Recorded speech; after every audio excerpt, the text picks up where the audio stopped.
Magandang araw mga ka-aerial defense, may ibabahagi na naman ako sa inyo. Dahil ngayong araw na ito ay may pag-uusapan tayo tungkol sa ating depensa. China nagpakawala ng rocket sa West Philippine Sea, Pilipinas nagbabala sa China. Pero bago tayo magpatuloy, wag mo muna kalimutan mag-like, share and subscribe. Mag-comment ka na rin kung taga saan ka para alam namin kung saan umaabot ang aming video. Pinag-iingat ng Philippine Space Agency ang publiko sa posibleng mga debris mula sa mga pinakawalang rocket ng China. Sa isang pahayag, kinumpirma ng PhilSA ang pag-launch ng Long March 3B, rocket ng People's Republic of China. Inaasahan umanong babagsak ang mga debris nito sa mga drop zones na matatagpuan sa 55 nautical miles mula Patag Island at 68 nautical miles mula Rosul Reef. Sa ngayon, nag-issue na ng notice to airmen para sa kaligtasan ng mga aircrafts. Maaari rin itong makapinsala o makapahamak ng mga sasakyang pandagat. Inabisuhan ang mga lokal at mga LGUs na kaagad mag-report sa oras na makita ang mga debris. Pinagbabawal din ang close contact sa mga ito dahil maaaring may toxic substance ang rocket fuel na taglay nito. Binalaan ni Defense Secretary Gilberto Teodoro Jr. ang China laban sa puwersahang pagtanggal sa BRP Sierra Madre. Ang barkong isinadsad ng Pilipinas sa Ayungin Shoal na nagsisilbing military outpost sa West Philippine Sea.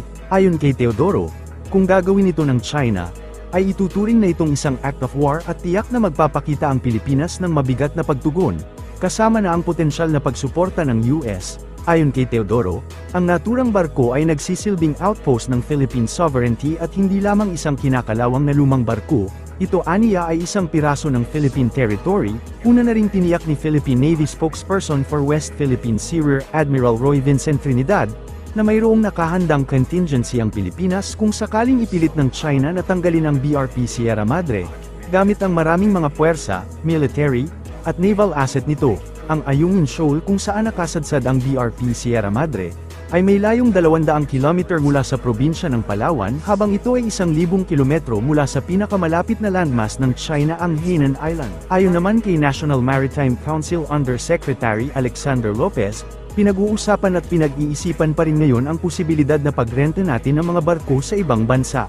Tinitingnan din ng Pilipinas ang pagrenta ng mas malalaking resupply ships habang ang mga barko nito sa Coast Guard na nasira ng pagsalakay ng China ay inaayos pa, sabi ni Lopez.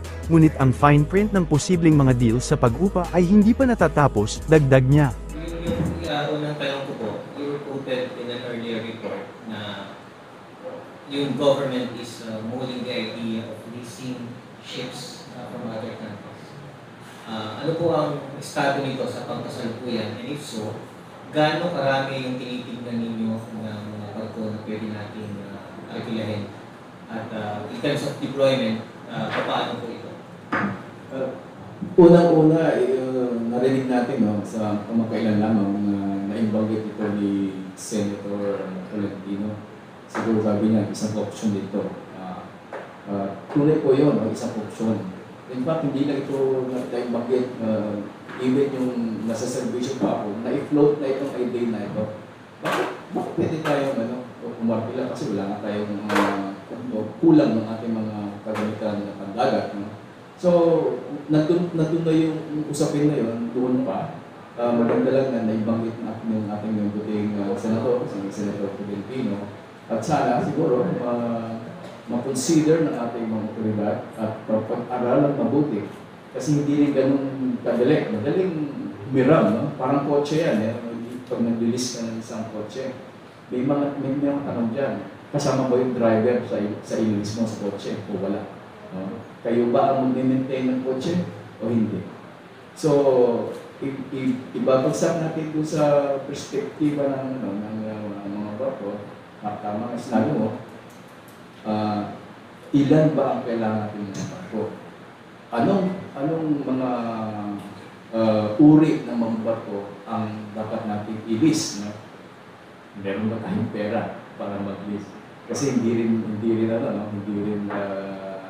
biro-biro kung paano mag-hiram. May kaakibat na budget na dapat. So, ito yung mga bagay-bagay na dapat pag-aralan kung consider seriously ng ating pamahalaan, especially ang Department of Defense at ang ating DOTR o Coast Guard.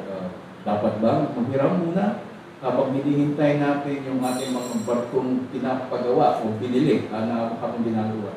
Kasi ang paggawa ng isang bagong barko ay hindi naman kaya gawin ng 1 taon.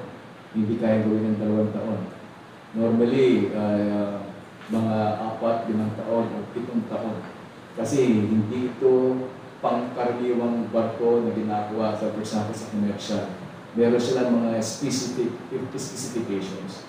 Military grade ng materials. So, ano namin, hindi siya ganun kadali. So, habang nasa proseso ang pag-acquire ng mga bagong gamit ng dagat, mapapunta man sa Coast Guard o sa Philippine Navy man, ay baka tama yung sinasabi ni Senator Tolentino. For the meantime, stopgap measure, siguro manghiram muna tayo, mag-rent muna tayo.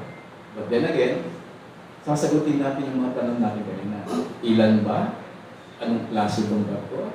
At paano ba? Meron bang yung personal ba nun, sasakupin natin, ihihiramin natin, meron ng driver, o sasakay lang tayo? Yung mga tanong na dapat pag-isipan. Para sa mas madaming update tungkol sa ating depensa, paki-follow at like muna ng aming page na nasa description na ang link. Huwag mo na rin kalimutan mag-like, share and subscribe. Pindutin mo na rin ang bell para updated kayo sa aking mga bagong video. Maraming salamat po.